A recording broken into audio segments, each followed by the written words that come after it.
तुकाराम पंढरीनाथ भगवान की जय. पवन सूत हनुमान की जय. छत्रपती शिवाजी महाराज की जय. श्री गणेशाय नमः. श्री सरस्वते नमः. श्री गुरुभ्यो नमः. श्री रामचंद्राय नमो नमः. मने काय झाले येथे कवन नील सौमित्राते दमोनिया सकळ भूते लोक पाळाते दमीन. ओम नमो जय अध्यावेद प्रतिपाद्या दे दे संसवेद आत्मरूपा देवा तुझे गणेश सकल मती प्रकाशो म्हणे निवर्ती दासो अवधारी जोजिया. गौरी पुत्र गजानन, कौसल्या पुत्र रघुनंदन, अंजनी पुत्र वीर हनुमान या संतांच्या चरणी नतमस्तक होऊन जमलेल्या सर्व श्रोते संत माय बापाच्या चरणी नतमस्तक होऊन कथेला आरंभ. पुण्य पावन भूमी देगाव या नगरीमध्ये बऱ्याच वर्षापासून ही रामप्रभूची गोड कथा असणारी मध्ये चालत आहे.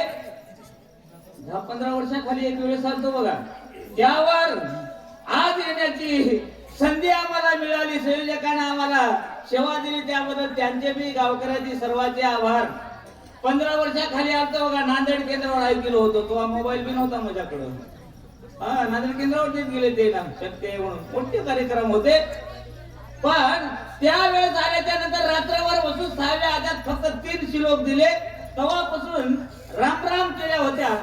पण आमदा मात्र मला इतक्या दूरवर आल्या देवा दर्याला काही नाही गड्या मला तुम्ही दे गावला बघाव गड्या म्हणून आमदा आल्या. बघूया असं ते असं नशिबामध्ये असते तेवढी सेवा घटल. कारण एका परिशी एक वीर दांड गेले, मोठे मोठे बल्लाडे वीर इथं हाता आमचा सारख्या तर काय चालणार आहे. प्रभू रामचंद्राची गोड कथा या ठिकाणी चाललेली आहे महाराज. राम प्रभूला क्रोध आला. देवाला राग येऊच नये. आपल्याला राग आलेला निवल आपल्याला काही होणार नाही. पण देवाला राग आल्याच्या नंतर तिथं कोणाचंही काही चालत नाही. आले देवाजीच्या मनात तिथे कोणाचे चाले ना. देव लय नाटके आहे. देवानं मायेचं पांघरून घेतलं आणि येतो रडायला लागले. माया लक्ष्मणाला काय झालं, माया लक्ष्मणाला काय झालं, बोल लक्ष्मणा. मग आता लगेच देवानं मायेचं पांघरून बाजूला काढलं आणि क्रोधामध्ये देव बोलायला लागले. काय म्हणाले, कोणाची ताकद आहे माझ्या लक्ष्मणाचा प्राण नेण्याची. करतो आणण्याचा करतो माझ्यामध्ये आहे मला हिंमत. देवत आहे म्हणे, जगाची उत्पत्ती जगाची स्थिती आणि गती लय माझ्याकडे आहे. कोण माझ्या लक्ष्मणाला मारणार आहे. देवाला राग आलाय. काय काय म्हणते वा तो महाराज. प्रतिने दमियली धरित्री दुहिल्या औषधी सामग्री. मी त्याहून नवीन बाणागरी सौमित्र शरीरी उठी जवळ. प्रथम राम प्रभून असणार मले हे पंच महाभूतापैकी एका भूताला त्यांनी क्रोधाने बोलायला सुरुवात केलं. आप तेज पृथ्वी आहे आकाश पंचतत्व पिंड स्थापिला म्हणतात. हे पिंडाला 5 महाभूत पंचतत्वाने स्थापलेलं आहे. पहिलं तत्व असणार मला ह्या पृथ्वीला मी शिक्षा देणार आहे. राम प्रभू म्हणायचं. कारण लक्ष्मणातलं हे पृथ्वीचं तत्व असणार मला लक्षण केलेलं आहे. या पृथ्वीला शिक्षा देणार आणि ती तत्व माझ्या लक्ष्मणाच्या शरीरामध्ये आणून बसविणार असं रामप्रभू बोलू लागले. अगस्ती ऋषीने चिती सुशीला बापते मी त्याहून करीन ख्याती तिने जगाची कोरडी. त्यानंतर दुसरं तत्व असणार मला महाराज महाभूतातील पाणी. या पाण्याला मी शिक्षा देणार आहे. आतापर्यंत या पाण्याला कोणी शिक्षा दिली नसेल त्याच्यापेक्षा भयानक देणार. ज्या वेळेस मला अगस्त्य मुनीनं समुद्राचा असणार मला एकच घोटामध्ये पाणी पिलं होतं त्याच्यापेक्षा मी आगाध कीर्ती करणार आहे. रामप्रभू म्हणाले. तर त्याने तरी मला या सागरातलाच एक घोट केला होता. एका घोटात पाणी संपलं होतं. पण मला या पृथ्वी तलावरला मी पाणी नावाची वस्तूच ठेवणार नाही. एक बाण मारतो सगळं पाणी आटितो असं रामप्रभू क्रोधाने बोलू लागले. सौमित्राची जीवन स्त्री आणून देईला झडकरी तव करीन बोहरी बाणधारी त्या पाण्याला म्हणले मी शिक्षा देईल आणि पाण्याचं तत्व माझ्या लक्ष्मणाच्या शरीरात आटलेलं आहे म्हणले. पाण्याशिवाय बोलत नाही बरं महाराज. आता हे बोलायला की नाही आपल्या जिभेवर सतत सारखी धार चालू आहे पाण्याची. नाता घरची उलटी कुण पाण्याला लागली थान किंवा ऐकबाई नवल देखील नवळणीचे पाणी आड्याला आड्याला गेले. इथलं पाणी इथं ब्रह्मांडात मारते आपल्या, सारखी धार चालू राहते, जशी बत्तीला धार राहते ना तशी. म्हणून ते जिभेवर थेंब थेंब पडत राहते. म्हणून बोलायचं मला नसता, जीभ कोरडी पडली रे म्हणतात म्हातारे. राम परमाणात माझ्या लक्ष्मणाची जीभ कोरडी पडली, लक्ष्मणाला बोलता येत नाही, तर त्या पाण्याला शिक्षा देईल. लक्ष्मणाच्या शरीरातलं पाणी तत्वाने तेजे शोषिना जवा देत होय लक्ष्मण. अनेका महावात प्रेरीन विशेष शोषिना तेजा. यानंतर असणार मले तेज असणार मले, त्याला मी शिक्षा देईन आणि लक्ष्मणाच्या शरीरात आणून बसवीला. बाणे महाशून्य भरडीना प्राशीना सकळ प्रभंजन. जव लक्ष्मणाचा निज प्राण सवे आपण या तिसरं तत्व असणार मले पाण्याचं वाऱ्याचं, त्याला मी शिक्षा देणार आणि लक्ष्मणाच्या शरीरामध्ये आणून बसविणार. प्रत्येकाच्या शरीरामध्ये वायू आहे महाराज. ते 5 प्रकारचं कार्य करते. प्राण, व्यान, अपान, उदान, समान अशा प्रकारचा ते वायू आहे. मग ते वायूच गेला म्हणजे माझ्या लक्ष्मणाच्या शरीरातला काम करत नाही. त्या वाऱ्याला मी शिक्षा देणार आहे, लक्ष्मणाच्या शरीरामध्ये आणून बसवील, जेणेकरून माझ्या लक्ष्मणाच्या शरीरामध्ये पंचप्राण जागे होतील आणि तो माझा लक्ष्मण असणारा मले बोलायला लागेल. शोभवनीची दाकाश गोटीना सकळेची आकाश. सौमित्राचे हृदय काश सावकाश जव होय. चौथा असणार म्हणजे काय, आकाश तत्व. आकाशाला शिक्षा देणार आहे. तुम्ही म्हणस त्या आकाशाचा आणि आपला काय संबंध आहे.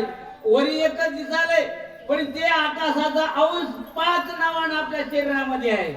घट आकाश, मठ आकाश, चित्त आकाश, हृदय आकाश. होय नारायण महाराज 5 नावानं आहे त्यामध्ये. ब्राह्मणवाड्याचे नारायण महाराजात खोटं बोलालो काय यायला विचारा. 15 वर्षाखाली आपण पायाने गेले की तुम्ही इथं बसून आता एका महिन्यात आधी होय की लई येडा हो आम्हाला पहिल्यापासून शक्तीचं. पुढच्या महिन्यात तुमचा कार्यक्रम आणि नारायण महाराजांनी मला अगोदरच सांगितलं. एका महिन्यानं आधीच आल्या, इथून पायानं वापस गेल्या. काय असू द्या. देवाला राग आला महाराज. देव म्हणाले तर या आकाशाला मी शिक्षा करतो आणि हृदय लक्ष्मणाच्या हृदयामध्ये आणून बसवतो. चित्त आकाश, हृदय आकाश, मठ आकाश, घट आकाश, चित्त आकाश, हृदय आकाश असं माझ्या लक्ष्मणाचा आकाश सावध करतो. असं रामप्रभू बोलायला लागले. दमुनिया सकळा देव उडविन त्यांची माव. करीती सौमित्राशी सावयव ते लाघवा करीना. आता जे काही काम लोक चांगले करणार गेले की नाही, एक बार तरी त्याची पडताळणी करावं लागेल की नाही. आता कोणी येऊन काही सांगू लागल्यावर हे काही संयोजक कमी हात काय म्हणाले बघतात बरोबर आम्हाला कसं सांगाले काय नाही. मग लई तर लांबून लावू लागलं, लईच कुठं सांगू लागलं. वाचक मी वया सोडून वाचूला सांगणार ऐकटंगा सोडून सांगू लागला की पुढच्या वर्षी 2-3 श्लोक घेतात ते नवी. तसं देव म्हणाले हे काम कोण कोण करणं आलंय माझ्या लक्ष्मणाच्या शरीरामध्ये. इमानदारीने काम करालेत की नाही, डुप्लिकेटपणा करालेत काय, टेबलाच्या खालून गड्ड्या घ्यालेत काय, हे सगळं अधिकारी बघते ना. तसं रामप्रभूनं पाहिलं आणि मला या सगळ्या तत्वाला मी शिक्षा देणार आहे. दमुनी दिशांची पोकळी भरिनाची आनंद कलोळी. जव सौमित्राचे करणे बी आळ बहाळी निघे शब्द. मग कानाची दैवत आहे म्हणजे दिशा. मग त्या दिशाला मी शिक्षा देणार आहे. दिशा आपल्या बापूनच नाव राहील बरं भांडण राहते. त्या दिशेला मी शिक्षा देणार आहे आणि ती दिशा असणारी यंत्रच माझ्या लक्ष्मणाच्या कानातलं काम करत नाही. आता कानानं आपल्या ऐकण्याला गेलं ना, यंत्र बसावं लागते. कोणाकोणाला बसावं लागते ऐकण्यासाठी. तसं म्हणजे हे दिशेनं आपलं यंत्र काढून घेतलंय, तिला शिक्षा दिली आणि माझ्या लक्ष्मणाच्या कानात आणून बसवी, जेणेकरून तेव्हापासून झालं मी एरे लक्ष्मणा साध देगा बंधू रत्ना. एवढं देव रडले, एवढं मी हात मारल्यावर माझा लक्ष्मण बोलणं आला नसता, शब्द खाली पडू देत नव्हता. लक्ष्मण म्हणण्याबरोबर काय हो दादा म्हणून समोर येत होता. माझा लक्ष्मण बोलणं आलाय ना, मग त्याला ऐकू येत नाही. त्या दिशेला शिक्षा देईल, लक्ष्मणाच्या कानात आणून बसवी. बाणे पाडून आसुर्यासी खंडोनी उद्यास्तांसी. हीन हिरोनी दासी नेत्री लक्ष्मणाची भरी. यानंतर आता सूर्याचा नंबर आला. कोणाला सोडलं नाही देवानं महाराज. बघा की आता देवाला राग आला म्हणल्यावर कोणाला सोडत नाही. हाय. पहिले लई दिवसाखाली देवाला एक बार राग आला होता खिलारीकडे. त्यानंतर मग आपल्या सगळ्याचाही राग आला होता देवाला. 2021 कोरोना. देवाला राग येत नाही. आपला राग तर सीता इंद्रा सरकार होते. सकाळ राग गेलेला गडी दुपारवर राहिला तरी संध्याकाळी घरला येते. पण देवाला राग आल्यावर काही खरं नाही ना. देव म्हणाले तर या पाचही तत्वाला शिक्षा देईल आणि माझ्या लक्ष्मणाच्या शरीरामध्ये आणून बसवी. सूर्याला शिक्षा देतो आणि लक्ष्मणाच्या डोळ्यात आणून बसवितो. कारण लक्ष्मण बघत नाही असे डोळे लावून बसलाय ना. ऐकायला काय रात्रपासून पहिल्या अध्यामध्ये गड्याला शक्ती लागली. वनवास कोणाला होता? खरा वनवास कोणाला होता? रामाला. लक्ष्मणाला कोणतरी म्हणलंय बघा. आणखीनही आपल्याला कळलं नाही खरा वनवास कोणाला आहे ते. खरा वनवास होता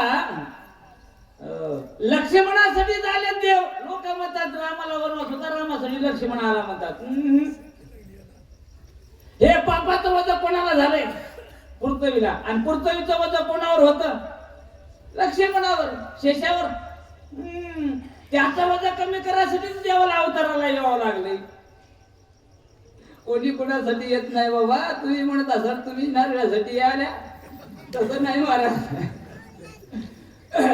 आमच्या बिचू पलवण्याच्या मालकीनबाई आता इथं आमच्या सोबत 1 महिना वारीला होत्या. काही ना म्हणले काय नाव इकडे मस्त पूजी सांगतात. आमच्या गावाला शक्ती वर्षाने होते. आता बघूच गड्यामध्ये आमदा लागला तर बऱ्याच वर्षानंतर योग लागला. देवाला राग आला, माणसाला राग आल्यानं काही नाही. पण देव म्हणालाय सूर्याला शिक्षा देतो, याच्या डोळ्यात आणून बसवितो. अश्विनी देवा दोन्ही निरोध केला आहे ग्रहाणी. त्यांचा कंदची खानोनी सौमित्र घाली ओ पिया. अहो महाराज आपलं हे ना काय ना महाराज याच्यावर की नाही. अहो बाबा पैलवान आले हे ते राम नाव काढले आणि तुम्ही इथं आले विवाह. अश्विनी कुमाराला शिक्षा देणार आहे आणि लक्ष्मणाच्या शरीरामध्ये आणून बसविणार आहे. कार्य करणार गेल त्याला मी शिक्षा नक्की देणार आहे असं देव बोलू लागले. वरुणा ते घालून गाना जेणे निरस केईल रसन. होडी होडी आणि नाचनाचे तविना सौमित्राची. मग वरुणाला शिक्षा देणार आहे.